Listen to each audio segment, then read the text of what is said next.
নমস্কার। মোটিভেক্স বাংলায় সকলকে স্বাগত। আশা করি সকলেই ভালো আছেন। আচ্ছা, ভগবান আমাদের দুটো কান দিয়েছেন। এই দুটো কানকে আমরা সঠিকভাবে নিয়ন্ত্রণ করতে পারি কি? আমরা পারিও, তাই না? যদি মহাভারতের কথা ভাবি, মহাভারতে মহারাজ ধৃতরাষ্ট্রের কথা সকলেই জানেন। মহারাজ ধৃতরাষ্ট্রের একটা সমস্যা ছিল সেটা হচ্ছে তিনি অন্ধ ছিলেন। চোখের মতন একটা গুরুত্বপূর্ণ অঙ্গকে তিনি ব্যবহার করতে পারতেন না। তার শ্রবণ শক্তি ছিল প্রখর। তার রাজসভা হোক বা যে কোনো জায়গাতেই যদি তার কাছে কেউ আসতেন, উনি শুধুমাত্র পায়ের শব্দ শুনেই বলে দিতে পারতেন যে কে আসছেন তার কাছে। এতটাই প্রখর শ্রবণ শক্তি ছিল তার।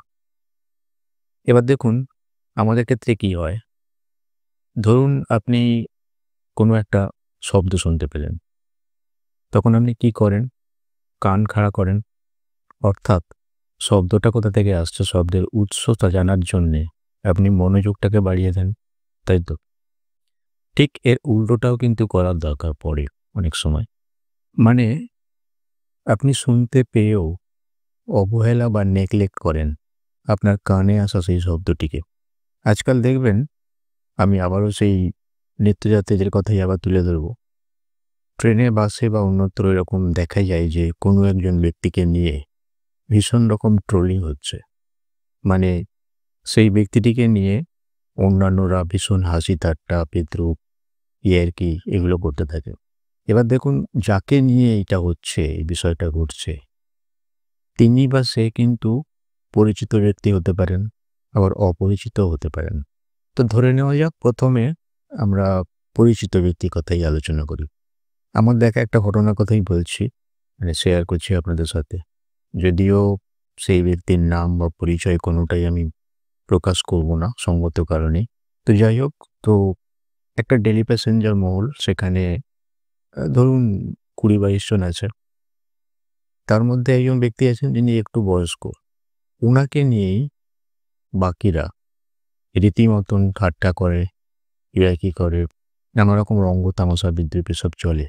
কিন্তু একটা সময় এমন হলো যে ইয়ার্কির মাত্রাটা এমন একটা জায়গায় পৌঁছালো যে সেদিন কিন্তু ওই ব্যক্তি যাকে নিয়ে এগুলো ঘটে বা যাকে উদ্দেশ্য করে এত সব কথা বলা হয়, সেই ব্যক্তি কিন্তু মনঃক্ষুণ্ণ হলেন। তিনি কি করলেন একদিন? তিনি এর প্রত্যুত্তর দিলেন। তিনি বুঝিয়ে দিলেন যে এবার কিন্তু you are crossing the limit, মানে মাত্রা ছাড়িয়ে যাচ্ছে ইয়ার্কি। তার ফলে কি হলো? জিনিসটা কিন্তু থামলো না, উল্টে আরও সেটা উত্তরোত্তর বাড়তে থাকলো। এবং অন্যান্যরা মাঝে মাঝে এমন কিছু বিষয় নিয়ে ইয়ার্কি করে আমি দেখেছি, যেটা খুবই বিরক্তিকর, মাঝে মাঝে অপমানজনক বা অবমাননা করো বটে। তো সেই ভদ্রলোক একদিন হঠাৎ কি করলেন? একেবারেই চুপ করে গেলেন। মানে বাকিরা আগের মতনই সব কিছু বলে যায় তাকে, প্রত্যেক দিন সকালবেলা কাজে যাওয়ার সময় এটা ঘটে আর কি। অনেক কিছু বলছে, ইয়ার্কি সব কিছু করছে, বিদ্রূপ করছে, ঠাট্টা ইয়ার্কি করছে।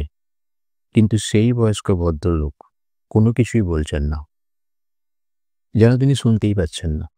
আসলে মজা করার জন্য যে ব্যক্তিটিকে নির্বাচন করা হয়েছে বা সিলেক্ট করা হয়েছে, তার দিক থেকে যদি কোনো রকম উত্তর বা মানে উত্তেজনা না আসে, তাহলে তো সেটার মজা থাকে না, তাই না?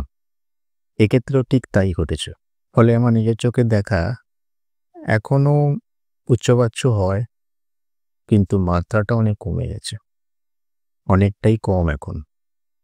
আমার বক্তব্য হলো এটাই, আপনি যদি পাত্তা না দেন, অপরপক্ষ কিন্তু আস্তে আস্তে ঝিমিয়ে পড়বে।